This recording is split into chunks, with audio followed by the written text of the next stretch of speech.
Bon, du coup, ce qu'il faut faire, c'est on prend la première fourrure, on la met à peu près à 10, 12, à peu près, là, je pense, bien. Là, voilà, là, je suis à 17,5 là. Bon. Et après, du coup, celle-là, on la met à 60. Donc, moi, en fait, dans cette maison, la laine, c'est celle-là. Là. Ce sont des panneaux de 1,35 m sur 60. Alors, avec ce genre de panneaux, c'est plus simple parce qu'on prépare la structure avant, des 60. On fait des aplombs. Voilà, on prend une règle, ou bon, moi je pas de règle de maçon, donc du coup je prends une fourrure, je la cale contre et puis je le règle. On règle la profondeur, là vous avez la clé. Et on règle comme ça, que ce soit bien plat. Et du coup, donc on fait comme ça, et après comme ça on peut mettre la laine après. Par contre, vous pouvez acheter de la GR32, ce qu'on appelle la GR32, c'est ça, hein, c'est des panneaux semi-rigides, en rouleau, qui font 2,70 m sur 120. Alors là, par contre, c'est différent, le montage est différent. Là, il faut clipser d'abord les appuis optimaux, tous les 60, donc on prend le mètre, 60, 60, voilà. Et on embroche la laine dedans, et après on met les fourrures. Alors c'est un peu plus compliqué parce que pour faire les aplombs, après c'est un peu le bordel, parce que quand on tape sur la fourrure, l'appui bouge, lui. Et du coup, c'est un peu plus galère, quoi. Bon. Ça c'est une chose. Et voilà, donc si vous n'avez pas l'habitude, vous voulez vous faire un doublage en Optima, bon, c'est quand même relativement facile. Mais prenez des panneaux en 135. Voilà. Comme ça, vous faites d'abord la structure et après vous glissez la laine derrière. Ça sera moins galère. Alors par contre, est-ce que c'est mieux Optima, le doublage sur Optima donc, ou sur montant et rail? Alors j'ai envie de dire, ça dépend en fait. Ça dépend la surface que vous avez. Parce qu'une boîte d'Optima, c'est ça là. Okay. Ah, elle t'aime pas cette caméra. Il va falloir que je me trouve un petit pied parce que la boîte Optima, voilà, c'est ça. Appui Optima 2 120. Voilà, donc il y a la tige, ok. Il y a la tige et il y a la clé. Voilà. Donc on fixe ça dans la fourrure, là, comme ça. Voilà. Ok, on met ça, après la clé, et on y met la fourrure à la verticale, clipper dedans. Voilà. Et après on règle la peau, on bloque et c'est bloqué. On tourne plutôt la clé et c'est bloqué. Voilà. Alors, cette boîte, elle coûte à peu près, je sais pas, pour un particulier, on la touche à peu près aux alentours des 65 euros, parce que ça c'est des 120. Bon, vous en avez en 100, en 85, en 140, en 160. Et après, il y a ceux qui se règlent, qui se recoupent, bien qu'ils se recoupent tous. Hein, si vous avez du 120, vous en achetez, vous allez au magasin, matériaux, et ils n'ont pas de 100, mettons, ils ont du 120. Quand vous voulez mettre une laine de 100, ben, vous pouvez prendre des 120, clac, un coup de cisaille, ça se coupe, et voilà, c'est pas le problème. Mais ça coûte plus cher. Mais bon, cette boîte, ouais, ça va faire aux alentours des 65 euros. Il y a 50 pièces, donc on compte dans le quantitatif, c'est un appui par mètre carré. Voilà. Alors, si mettons, vous avez juste, mettons, je sais pas moi, un petit mur, mettons comme ça, une bricole à faire en doublage, il vaut mieux acheter rail et montant. Parce que ça sera quand même beaucoup plus simple à poser.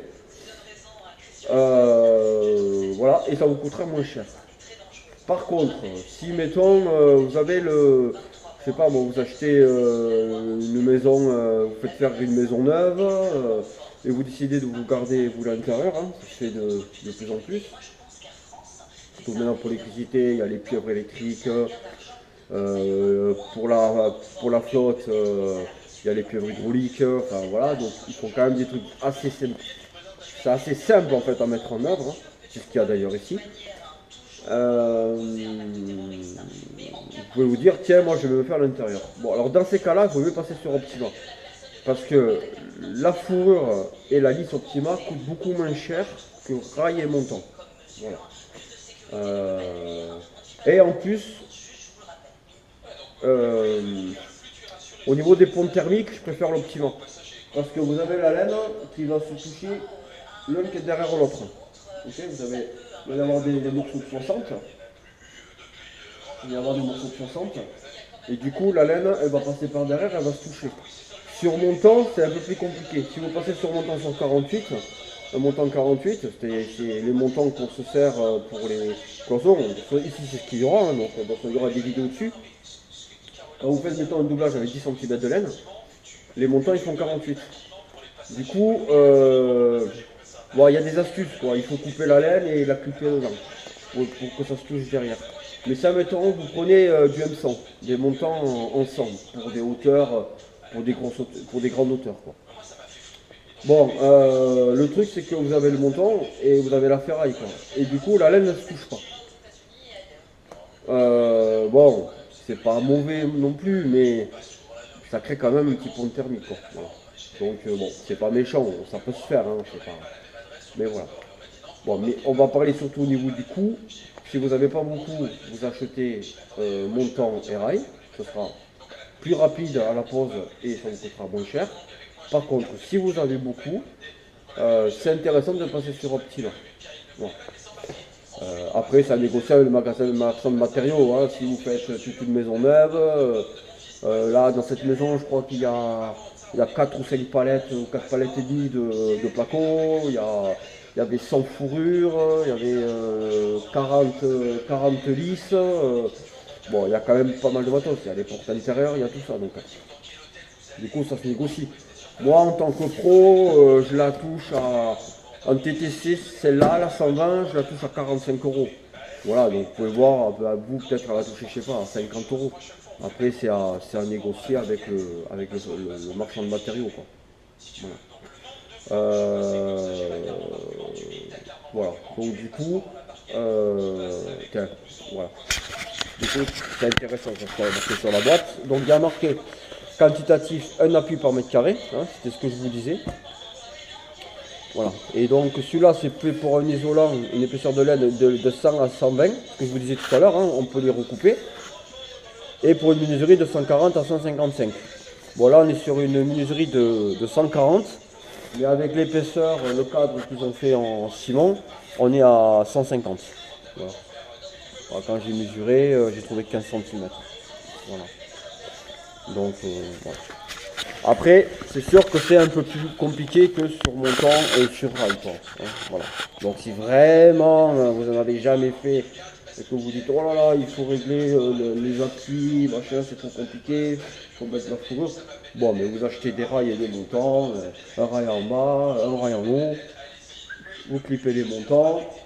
Et voilà. Par contre, pour le tracé, c'est pareil, hein. On prend l'épaisseur de la tapée, on déduit, on soustrait l'épaisseur du plateau, donc 13 mm, enfin 12,5, mais bon, voilà, on prend 13 quoi. Et puis en avant quoi. Voilà. C'est le même principe. Voilà, puis vous cliquez les boutons. Voilà.